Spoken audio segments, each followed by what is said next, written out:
And we're live now. Okay. It's kind of windy here in Lexington, and I might hear some wind rustling through the windows here.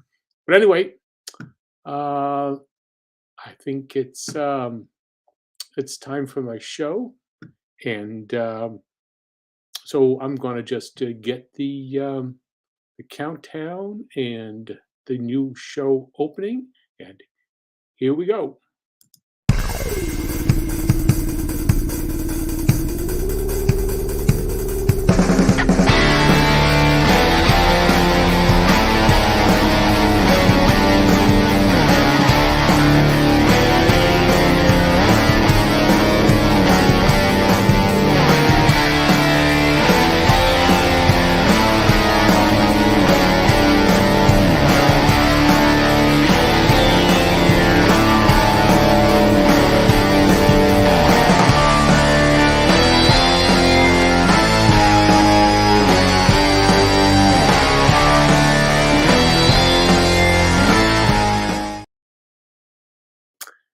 And here we are. So I don't know who's out there right now, but we're going to get going with this. Um, I'm John Celestri, Dr. John, and we're going to get started on doing uh, what is it we're going to do today? Oh yeah, we're doing the layouts for when you have split screen action. And I'm going to get my little, there we go. Here's my page. And it's quite an interesting thing here. I'm going to have to roll this up. And it's an interesting thing when you've got when you've got two actions happening simultaneously, and you want to show it like this.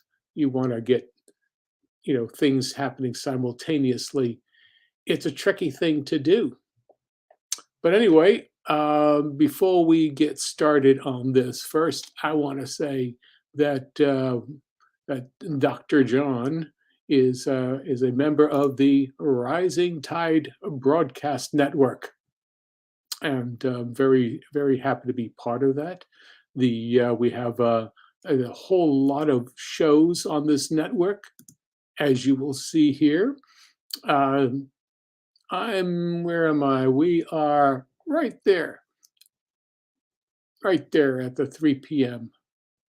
So my suggestion is take a screenshot of this, and check them out. There's a lot of good shows here, educational and entertaining. So I will just hide this, and we're back to this here. So I like to do a lot of different things with with my my layouts, but when you have two things happening simultaneously, and it's a tricky thing to do. You can't just go from one page to another. You could, but I don't think that it will be a very, it's not a very dynamic way of telling a story. It's not, let's see, it's not interesting, and it breaks the flow of the actual, what's the word, the pacing of the story. So I'm gonna take a shot here right now and see if there's anybody here. No, I think that they are all having a good time someplace else. So anyway, when you want to chime in on the chat, please do so. That'd be great to hear from you. I'll be able to get a bunch of comments, and I'll answer some questions. But right now, I'm just going to carry on with, let's see, we're here, with getting just the layout of this. Um, the whole idea of having a simultaneous uh, a screenshot, rather split screen action, is you can read it many different ways. Um, like for example, here, well, starting with this panel here, you read all this here, and then you've got to you can read it to the right panel, and then down to there, and then let's mess that up. Go straight across here, then down to here, and then to there. And that would be a traditional way of looking at it. Um, Question I have here is when I do these gutters, there's got to be a way to show that there's something going on simultaneously. I mean, it's fine to have a split screen like through here, and you tell them, well, you're supposed to go from this panel to this panel, and that panel to that panel, and so on and so forth. But it'd be better if you're able to tie together this panel and this panel, left and right. And the way I do it is I use the sound effect of blamp, we've established that is the alarm that's happening. So you've got the sound effect actually is making an actual physical connection between the two panels. So it's not so much that you're just talking about having something going back and forth, like I explained, the zigzag reading. It's an actual physical connection that you're making with the sound effect. So just going to get that out of there. I'm going to check and see if anybody. Yes, here we are. Hi, Joe, from the Jet Fest of a small press publisher. Yay, I made it on time. Yes, you did. That's great. How you doing, Joe?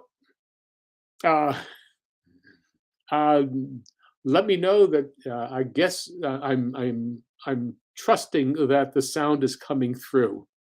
So um, I don't know what you if you got there in time to see the first batch of things, but you can catch up with us later on with what you missed on the first 9 minutes.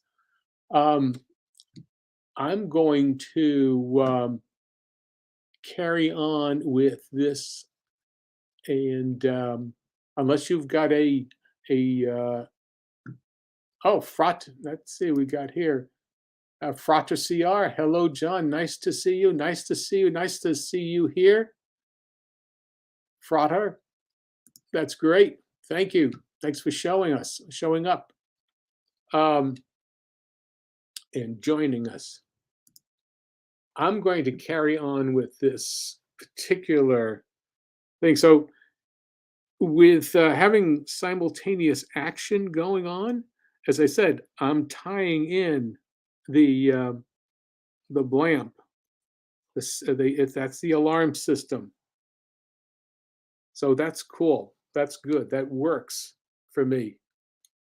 So then you now have a zigzag movement reading left, in your traditional manner, but you also know that this is together. Now, you could, if you really wanted to, didn't make sense, but you could read it going down this way and then back up here and then going down that way. You could, because you could say, okay, well, all this stuff is happening. I got to see what's going on here, and then you go up to the right hand column, the top of the right hand column, and you follow through what Josh is doing. Michael is getting away from trying to get away from the demon snakes and is trying to climb all the way up. Then you go up to uh, these two up to here where Josh is coming in and realizing that there's something going on down there. It's not as dynamic, but it's just as valid to read it that way. Now, with this, I'm going to ask. I have to check every now and then. Okay. And Joe says, is it necessary to have a sound effect? Can it be something to tie the reactions to one or the other, like environment change affecting the other side of the split screen? Whatever you wanted to do. I'm only using this particular case, the sound effect, because I've established that the sound is what's attracting Josh, and we've made this as an important element in the action. The story is that when um,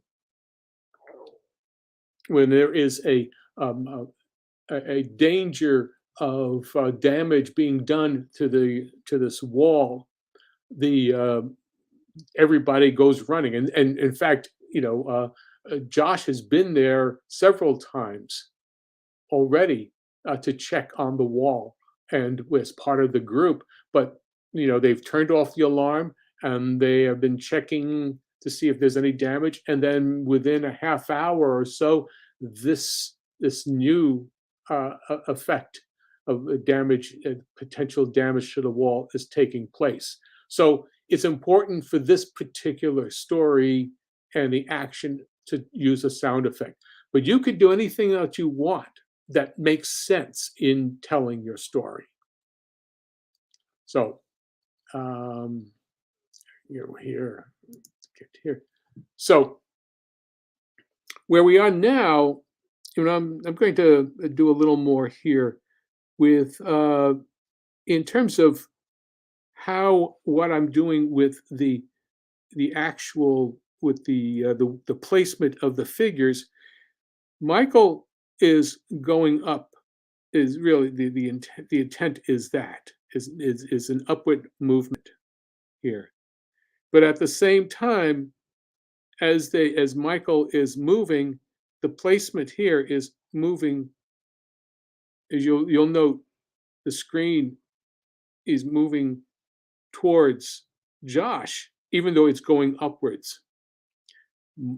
Josh here is running towards the camera and in towards the center and towards Michael. Here, you'll note he's looking down directly at where Michael is on the other side of the screen. But the idea is he can see what's going on down at the wall. So there are several different things going on here. So we have a movement towards the center from both directions and looking at each other. So what you've seen is you actually see the eye direction is hitting Michael from Josh's eye direction is hitting there. So basically we're faking a view, but the intent and the effect should be there.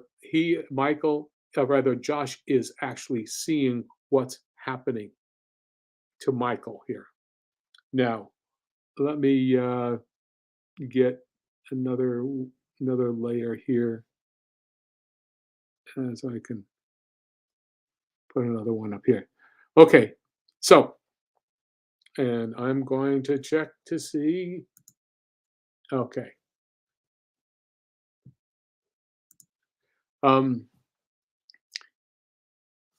let's just kind of, let's see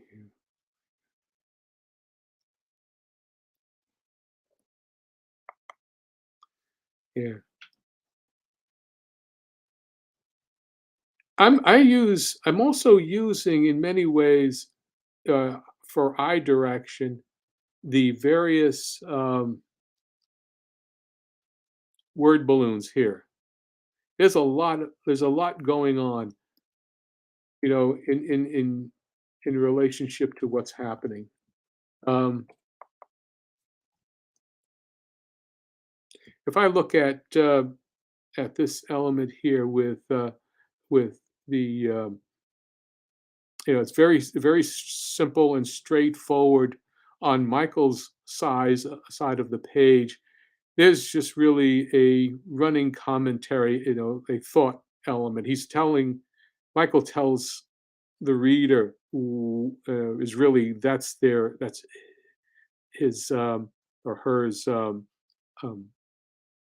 chronicling, saying so he's just explaining what he's doing in this particular case, explaining something that you can't really see in the action, retracting his wings and why, for balance, and then crawling up the face of the wall. There's a lot of snapping going on here. With Josh, we've got a thing here where you've got him actually reporting, using his handheld device here. Sorry. Meh. That's what happens when you shift things around a bit. Okay. Um, the he's got a handheld walkie-talkie, and he's talking into there, reporting, and the voice is coming out from headquarters, and asking for instruction, or it has a description of what's going on. So he's having a conversation here. He's not talking to himself. He's actually talking to somebody else. And here I'm making an element of going, going from this side over to here, and then down in this direction. And this is all his dialogue. This is all Josh's. Whereas from this point on, your eye goes to the reaction, verbal reaction from the person, on the other end of the walkie-talkie here. Then you have a two-way conversation going on, going down the panel here. So it's directing your eye to here and down to here. And then finally, Michael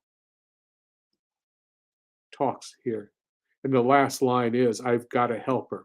So um, with that, that makes you want to, or you should be induced to turn the page.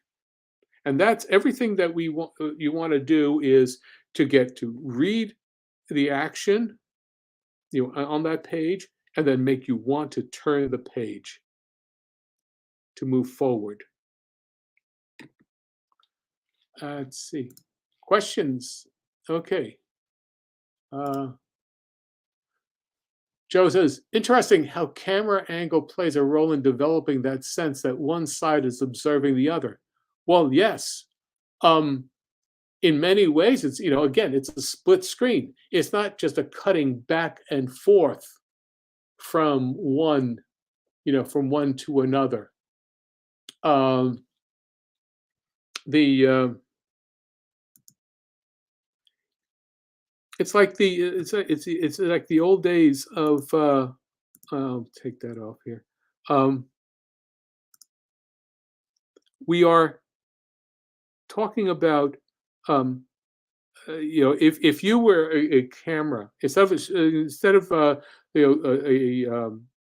just a direct cutting from one to another and back and forth, think of it as one screen also.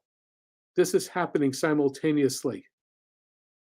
And I'm just going around this here. Let me just again, just to get another layer in here. Um, come on, come on, come on. Okay. Um,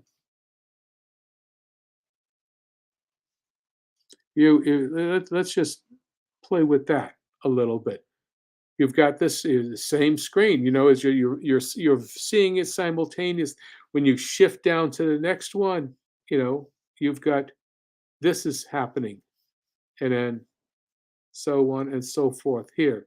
So again, um, trying to place everything in a way that you can scan it, you can either focus on one particular panel like that, and then go from there to there to there to there to there to there, or so on and so forth. Or you can go to, or just see it, as I said, two panels at the same time. And that's a thing that it's an interesting thing to do. But again, it's a real what's the word? It's how you want to tell your story. That's the important thing. It's not a matter of trying to be dynamic. It's how can you be how can you be clear in what you're saying, and how are you, directly affecting the reader, and so that you can lead the reader on to the pacing that you want with the story. So and let's see, is there anything that that I haven't covered? Because this is, even though, it's just 20 minutes of conversation that I'm having right now and explaining it to you, it took a lot to figure out for me what's the pacing going to be like. Just a case in point. Let me get back to this here. And don't mind this line here. This here with when I've got. Let's put this. Let me use this here. With doing the line of the action for how many, what am I doing for the snap? I made sure that it's going in that direction first, and then in the other direction. So you've got two different things going on. It's not repeating the same direction. And then this one here, if you'll note, there the snake, the demon snakes have joined forces. One is on top of the head of the other one, trying to reach Michael. But it's also, again, that direction. Saying, okay, this is what's happening here, and leading up to that. Or that going back down in that direction. And again, I wanted to make sure that there was a variety of movement, and eye direction. Eye direction is so important in telling a story, because you want to lead the reader on, not to confuse them, but to clarify. And so we've got about another 5 minutes or 3 minutes or whatever. If you got any questions, Joe or Frater, that would be great. Let me know, and I will carry on, answering any questions that you might have.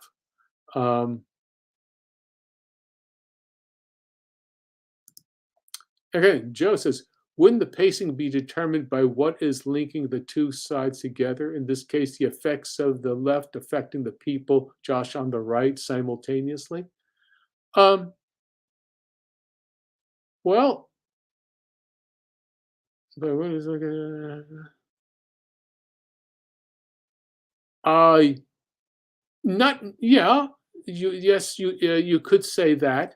Um, again, um, yes, they would have to be the same time period. Yes, because it doesn't make any sense to do that. But again, how do you do that? Again, the pace. You're saying what is the pace happening? Yes, okay. The sound effects is not really. Well, okay, you're not talking about the sound effects. The effects of the left affecting the people on the right. So, well, that's kind of hard to do in animation, or rather in cartoon, because everybody's reading at a different pace. The type, the dialogue is a little bit different. Everybody reads differently. So that's not a real time thing. But what it is you are having a pacing happening.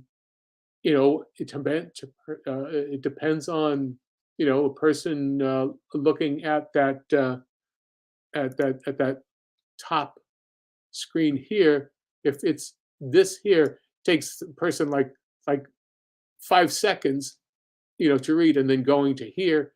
Well, Josh is running and as fast as he can.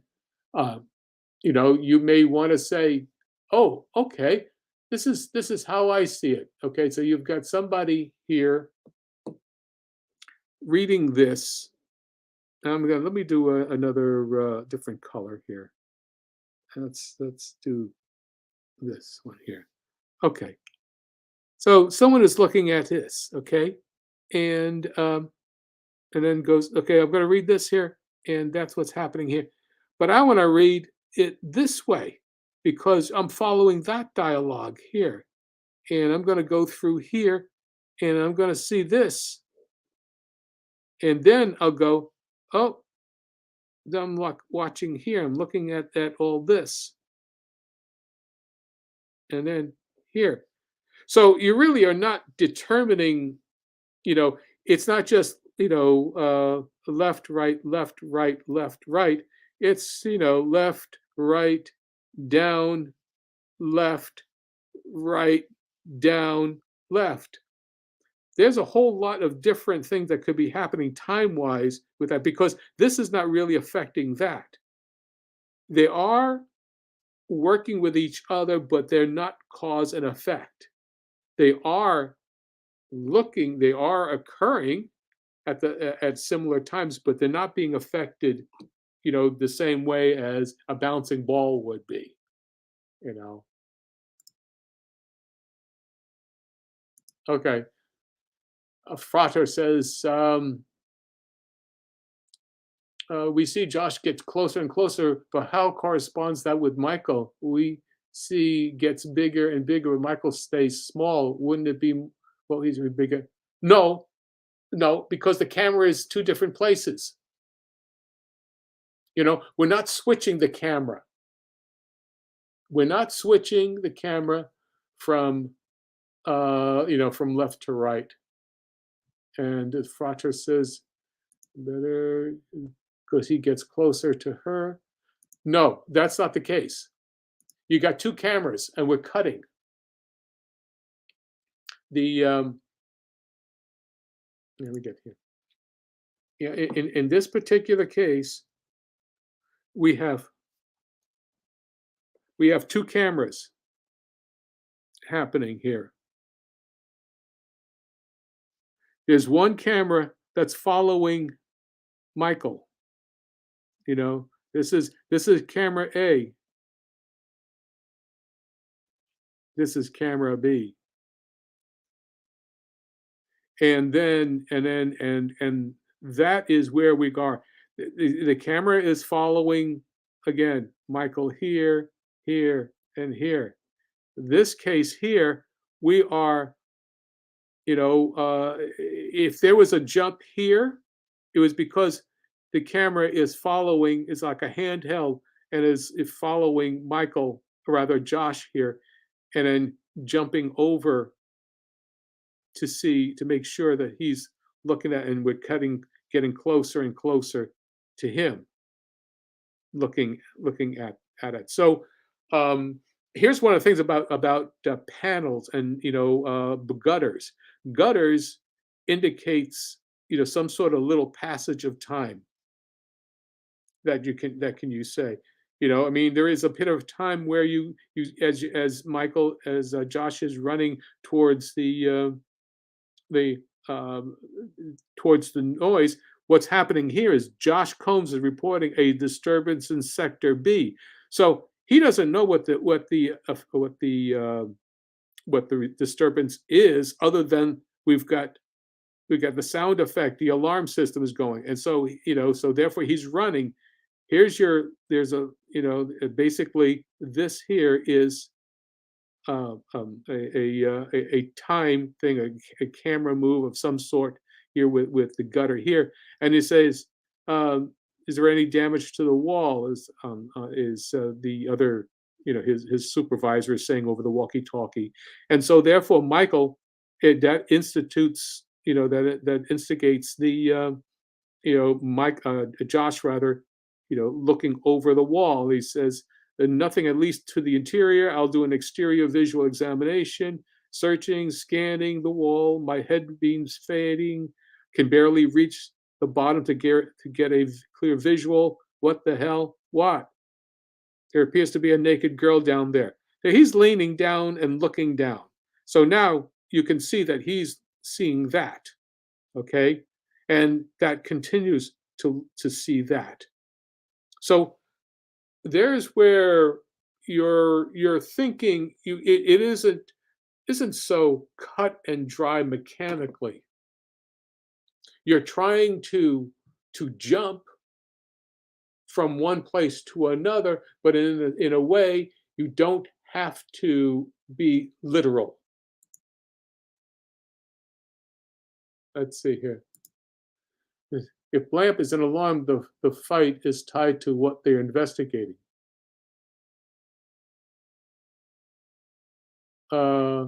Say again, sorry.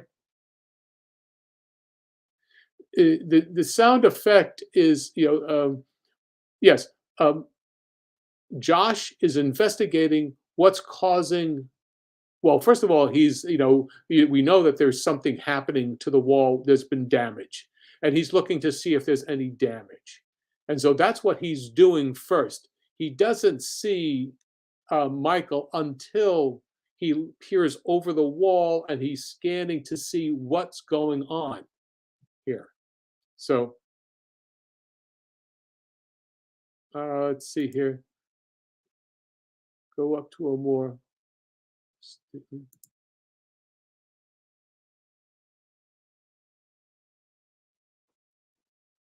Um, the let's see here. Let me get back here so I can.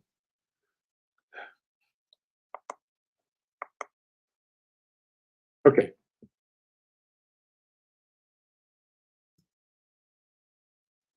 As you can see, again, it is the same thing going on here. Okay. Michael is having his own time here. There's nothing going on for Michael. He's not looking to see. He's not reacting to Josh at all. He has no idea. So Josh again is running. He's going to look over, and then in looking for any damage, he now sees what's happening. And it's not until this last part here that that Josh can see that there's something going on. Then we flip the page and go on and see what's the next thing, what is going to occur. Let's see. hard to. Okay, so whatever the case is, um, the technical aspect I'm trying to explain to you is know where your camera is going to be and how can you capture both things. Again, it's not the same camera, it's two different cameras, and you're splicing them together in editing, and you're editing it on the big screen here, and that's your panel. That's your page is your screen, but you're, as I said, you're going from one to another to another to another, and you're deciding to do it that way, or you're doing it simultaneously, cutting with this. So, but again, there's a lot going on, but it's not the same as doing artwork and then just slapping dialogue on top of, or in captions on top of, the actual action that you're doing. This is very different from just just placing it somewhere. It was very intentional as to how I used the dialogue balloons to focus and to direct the eyes. It's not, and this is about as much of dialogue as I will have in a scene, but on a page, and I couldn't get around from it. But for example, you'll note that with we go here. Let's do an eraser here just to get away from this for a moment here.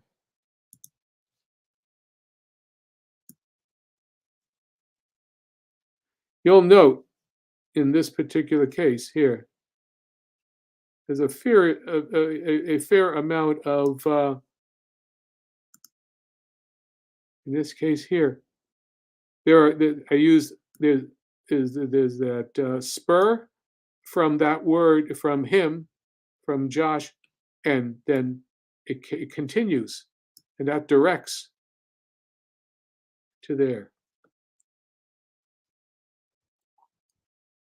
Same thing here is that I use the dialogue balloon spur, the tail, let's say it's called, going all the way down through here to that. So there is a direct connection. I am connecting the two these two panels here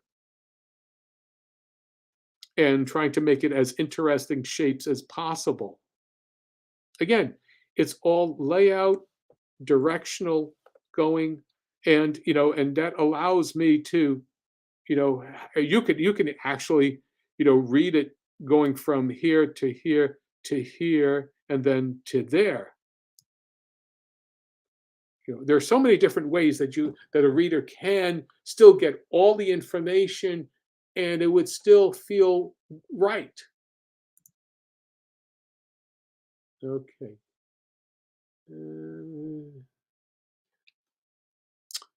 Let's see. Have I missed anything, Joe? Oh, you're seeing this part. I already said, how is it not cause and effect? If it did not happen, there would be nothing for Justin. Well, yeah. No, he would be investigating for damage to the yeah. He is looking for damage to the wall, and in the process comes across and realizes that there is a fight going on. That's what has happened, and that Michael is trying to get away and climb the wall. and get away from the demon snakes. That wasn't his reason for coming, for going there. If you again, this here is, we're trying. I'm not telling you the full story. I'm just explaining to you what's going on into to uh, having that occur. But even in the dialogue, you'll see that you know that again is looking for damage in the process of the damage in the second panel or in the halfway point here. He says, "Oh, there's a girl down there. There's something happening." That's what's occurring. So, and in here, um, uh, so so through the dialogue, you are giving the reader the option on which direction to read the page. Yes, yes, yes, very much so. And there are as I said, there are many different ways that a person can read, this page, but you'll still get all the information that you want. You know, it's as long as you get them to the point of saying, of this last part here, I've got to help her, and then flip the page. That's what you want them to do. So, anyway,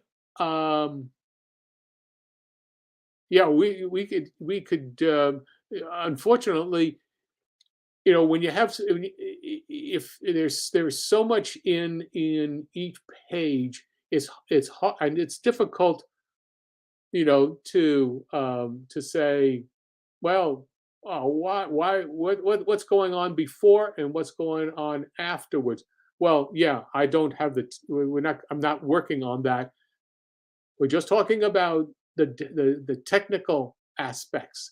Now, you could do it in any different ways that you want, but this was my suggestion. This is how I'm handling this particular page, and you can study it and do a screenshot of this, and just try and say, okay, I'm gonna how would I do it differently?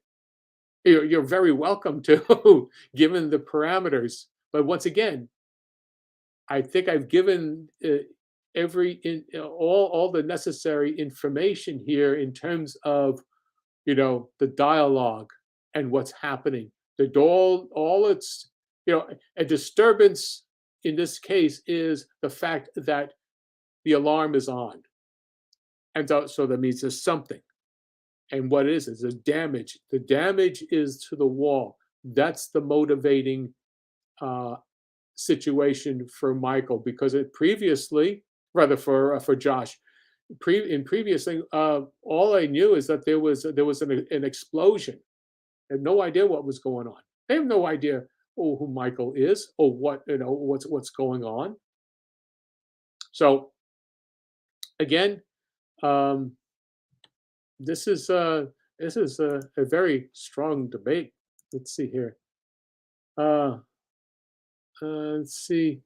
Okay, so cause wouldn't be sound. Okay,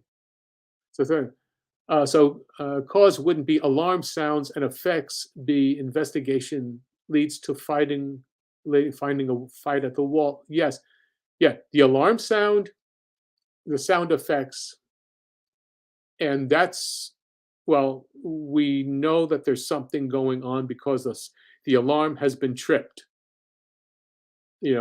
This then some kind of that is usually in the story. We know that the alarm does not go on unless something has occurred, to the wall. That's the important thing. So again, and then looking for what has occurred to the wall leads to finding a fight at the wall. Yeah.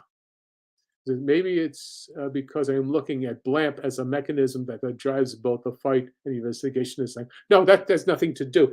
All I'm doing with the sound effect is to tie the two in. That's all. I use it that way as a way of tying the two panels together so that you can see that it's happening at the same time. So um, the we're now at the 45-minute mark here. So anyway, if there's there's Joe, we can talk a little more off screen, afterwards. Just hold on a second, and I'll send you a a uh, a a little invitation if you want. Um, so if Frat, if anything, if there's nothing else, I think I'm going to just bring it to a close right now, and I will be thanking you for coming and checking this video out and being here live, and you check out my the Bloodwing Angel Chronicles is now on in demand. There's a link down in in my comments, or rather in the my notes, at the base there. Yeah, and we'll just we'll talk from next week, and I'll see what else I've got to say that might or give you information, because I don't want to do videos without giving you something. It's not just the chat. I want to give something that could be help you with your work, and you know um, maybe something basic and maybe not, maybe something very extreme in terms of of getting your story across. So anyway, you take care, guys, and I'll see you next time. Okay, you take care, and see you later. Bye. You're welcome. Bye. Thanks for the lesson, John. And this, you take care. Take care. Bye.